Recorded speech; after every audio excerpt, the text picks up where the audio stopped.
if you're a renter, why it makes sense for you to get your air conditioner checked and everything. There's a couple of reasons that you were talking about. One of them is the electric cost that you might be paying extra that you don't even know. Mm-hmm. Yeah, most renters are responsible for their electric bill, and if your air conditioner is not working properly, you're going to spend it on the electric bill. We're charging $59.95 on the maintenance, and I was just telling you about some of the advantages of that. A quick story: I had one of my neighbors.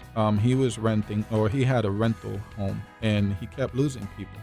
And it was because the light bill was up in the $300-400 range. It was a small home; it wasn't very large. After a few renters in the place, they finally had an AC guy come out, and I believe it was the renter himself that hired the AC company to come and check the air. They found a plastic bag inside the blower wheel, which was causing a huge air restriction.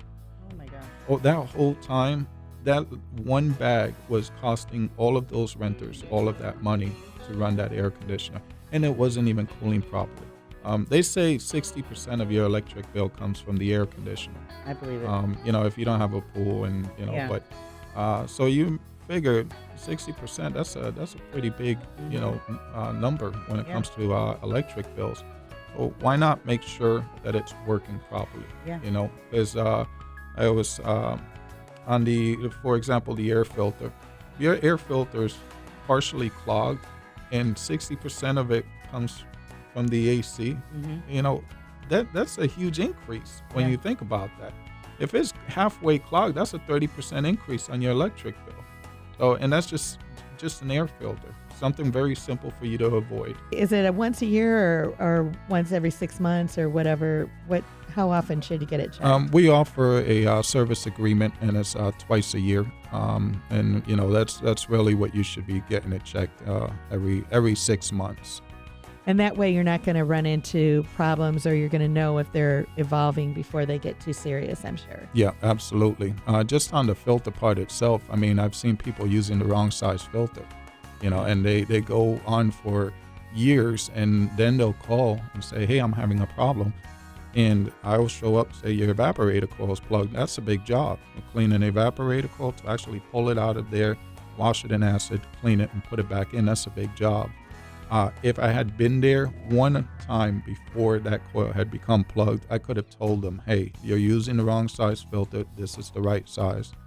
And a lot of times it's because they can't find a filter out there. So they say, well, I couldn't find a 20 by 22, so I stuck with a 20 by 20.